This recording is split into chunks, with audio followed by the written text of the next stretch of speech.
certaines personnes, les signes apparents de la fatigue, ça peut être les cernes, ça peut être le teint terne, ça peut être le teint gris. Et bien pour ma part, c'est les lèvres gercées. J'ai les lèvres, j'ai des peaux mortes sur mes lèvres, j'ai les lèvres qui font des paquets littéralement. Dès que j'ai froid, dès que j'ai un coup de fatigue, dès que j'ai un peu de fièvre, c'est sur mes lèvres qu'on le constate automatiquement.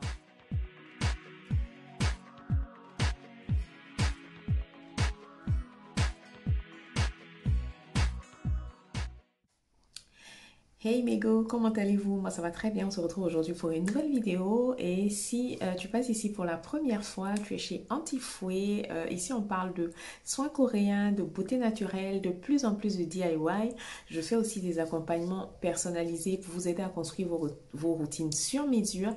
Je fais aussi des soins maison, donc si vous avez besoin de tous ces services-là, vous êtes au bon endroit.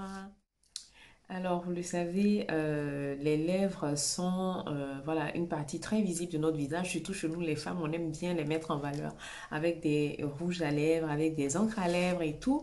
Donc, si on ne veut pas que nos lèvres deviennent un sujet de complexe, si on ne veut pas que nos lèvres mettent en péril les efforts qu'on a fait pour se maquiller tout simplement, il faut qu'elles soient belles et tout. Donc aujourd'hui, je vais vous proposer mes astuces pour avoir de belles lèvres bien rosées.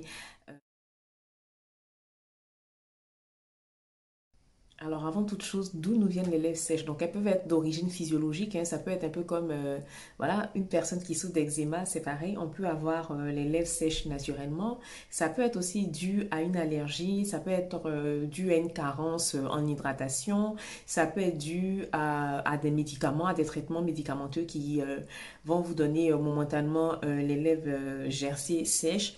Moi, pour ma part, c'est quand je suis fatiguée, quand j'ai des problèmes de fièvre, en cas de grosse fatigue, ou là, nous sommes en hiver, par exemple, je vais avoir tendance à avoir les lèvres très sèches, surtout là, aux commissures, là où j'ai vraiment de gros paquets de peau qui se forment. Donc, pour pallier à ce problème, à ce souci labial, en dehors même du fait de s'hydrater, moi, je vais vous donner quelques petites astuces. Alors, en petit 1, on va éviter de se lécher les lèvres, je sais. En général, on va avoir tendance à se passer la langue sur les lèvres et tout, pensant que c'est comme ça qu'on va les hydrater. Mais non, au contraire, vous les desséchez encore plus. Quand vous allez, par exemple, vous hydrater, soi-disant, en mettant la salive sur vos lèvres, déjà, c'est pas très beau. Disons-le. C'est pas très hygiénique, mais en plus, en séchant, la salive va venir s'évaporer et va venir retirer encore de l'hydratation. Donc, vous allez remarquer que quand vous avez tendance à vous lécher les lèvres, en séchant, elles deviennent encore plus blanches. Ça veut dire qu'elles sont encore plus sèches qu'avant. Donc, ça, on évite, on ne le fait plus. En deux, on va éviter de se lécher, faire ses soins avec de l'eau trop chaude. Je le dis souvent, que ce soit pour la peau du visage, que ce soit pour le corps, on évite l'eau trop chaude parce que encore une fois, c'est quelque chose qui va venir retirer l'hydratation tout simplement. Donc on évite l'eau trop chaude qui va être trop agressive, qui va venir retirer les lipides que les lèvres contiennent naturellement. Donc on évite tout ce qui est eau trop chaude, eau bouillante pour son bain, pour ses soins, on évite. En 3, on va éviter aussi tout ce qui est baume à lèvres trop parfumé. Je sais que des fois, oui, j'ai un baume à lèvres à la cerise, à la fraise et tout. Non, franchement, on va rester sur du basique, sur des formulations. On regarde des formulations, on fait attention à ce qu'on choisit. Et voilà, tout ce qui est parfumé peut être allergisant, ça peut contenir des fragrances qui vont être nocif pour votre peau. Donc, faire attention dans le choix de ces soins. Regardez les étiquettes. Si on peut, on va sur du bio ou sur des soins naturels. Alors, en 4, l'exfoliation. Vous m'entendez souvent parler d'exfoliation, que ce soit pour le corps, que ce soit pour le visage. Aujourd'hui, je vais vous en parler pour les lèvres.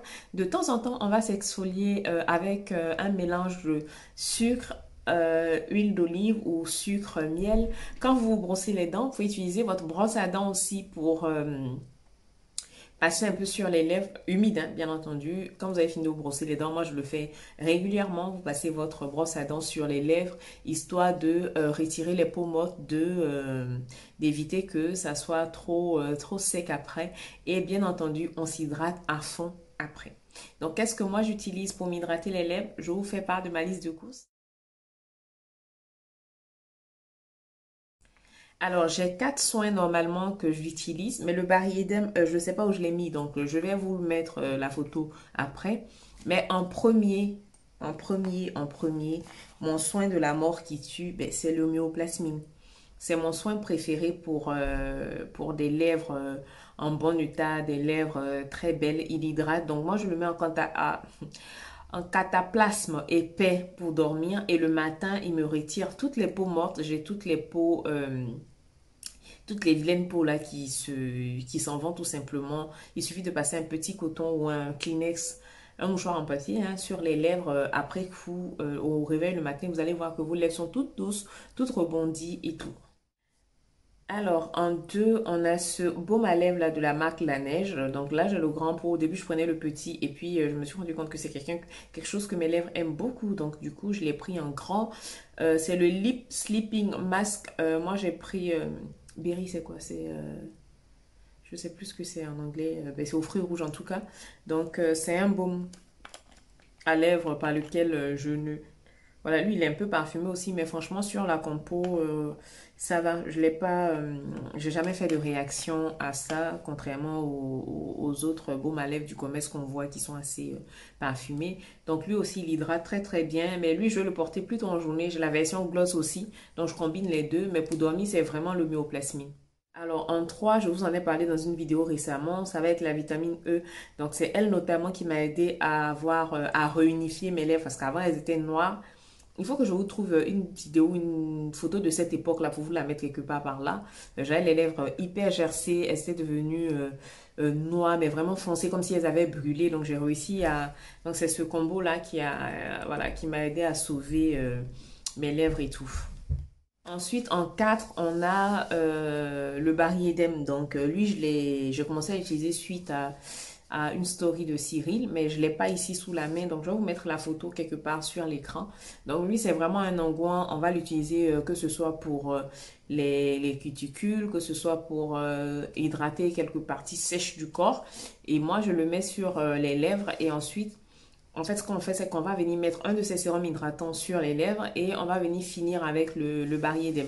Donc, je vais essayer de soit vous faire une petite vidéo quand et je vais l'insérer ou je me débrouille, mais je vais vous montrer. Il faut que je trouve dans mes tiroirs et tout. Donc, voilà.